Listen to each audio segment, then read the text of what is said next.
So let's talk about the diminutive. The diminutive is usually a suffix which you attach to a noun to belittle it. Today, in English, usually an E, spelled Y or IE or something. So James, Jim, Jimmy, okay, Charles, Charlie, something like that. And even not to proper names, dog, doggy, something like that, particularly in the language you use with children. And as I said today, it's the Y spelling, EI spelling, or IE spelling.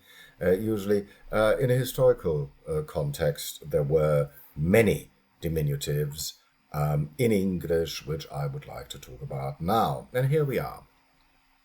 One diminutive, historically speaking, is the N, which you attach to a noun to make it smaller. So you have chick, and then you say chicken, which is small chick, okay? Or maid, the common denomination of a young woman, and then you say maiden, which is even younger, a maiden, right?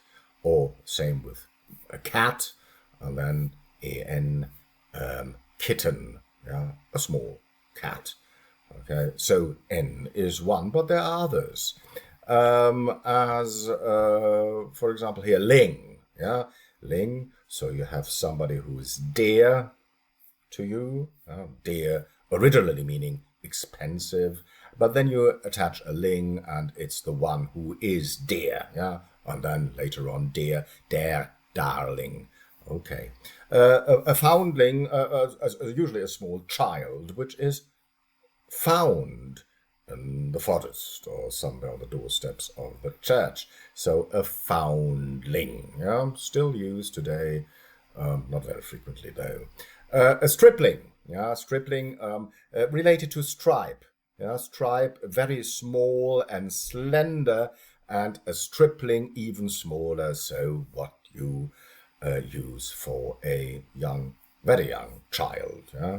Same with goose. You take goose, originally gorse, gorse in Old English, and then gorse and gosling, a small goose. Okay, and duckling, of course, same thing for a duck. So yes, there is the ling, and you still see that we have it in an ossified way, still in quite a number of nouns, but originally a diminutive, not productive anymore. The same is true for ock, another diminutive which you attach to, for example, hill, hillock, a small hill, paddock, a small pad, and a pad is a toad, and a paddock is even smaller. Think of Macbeth. There you have a paddock. Bullock, okay, a small bull, and bollock, originally a small ball, of course. The meaning in English slang, metaphorically, is, of course, obvious. And you see still, yes, there are words which have that, and names. Bullock, of course, a very common name these days. Okay, and then you have the le, which is, by the way, one of the most productive diminutives still in German, in standard German. So beetle, originally the small biter, beat, somebody who bites, there's biting in it, and beetle, a small biter, or a little biter, and puddle, a small pud, and sparkle, a small spark, of course, yes. Still there, not used anymore, but, I mean, of course, you still find it. As you do with kin, ken, the other one which is still productive in German, a lot of German words with ken or chen, some of this. Napkin, a small nape, tablecloth, or bodkin, a small dagger. The origin is probably Celtic, we're not quite sure. But the kin is Germanic, but the bod is probably a Celtic word. There you see, I mean, loads of diminutives which are still there in an ossified way, but originally, of course, used all over the language, not anymore. As is the case with kin. Kin, one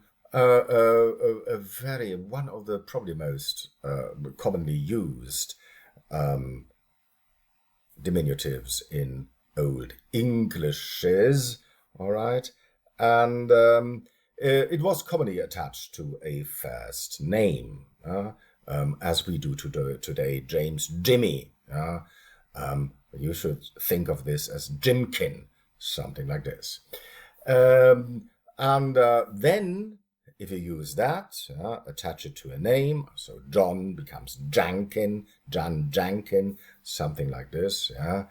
And then you add, if you add a suffix, a patronymic suffix, patronymic, which means father, relation to the father, you come up with family names, and quite a number of those, which have kin in it, which means the son of little.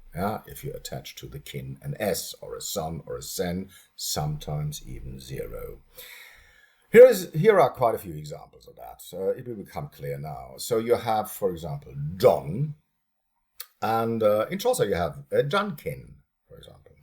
Jankin, is it, should be the miller's tale. Yes, Chaucer. You have Jankin. Little John. And then if you attach an S to it, the son of Little John is Jenkins, and this is a proper family name these days. So Jenkins, somebody was the son of Little John. Or take Richard, Richard, and you know up to the present day a small colloquial variant of Richard is Dick. And if you then belittle the Dick, you arrive at Dickin. Okay, Dickin. Little Richard, if you like. Dickin or Dickon, some of this. And then you use the suffixes Dickinson, Dickens, or Dickinson, or something like this. This would be the son of Little Richard. Charles Dickens, for example.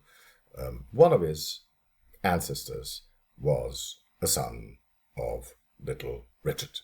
Okay, and a few others. Here you go. So you have William, for example, and William, short form is Will, of course, and this then with a suffix, with a diminutive, is Willkin, and then you arrive at Willkinson, the son of Little William. Same is true for Tom.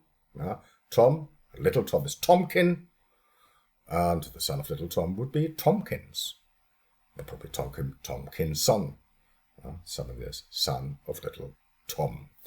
Edward, up to the present day, Edward and Edwin, historically speaking, Edwin not used much anymore, but yes, those two, Edward, Edwin, shortened to Ed, okay, and then you have Edkin, this Little Ed, Little Edward, if you like, and Edkins, the son of Little Edward.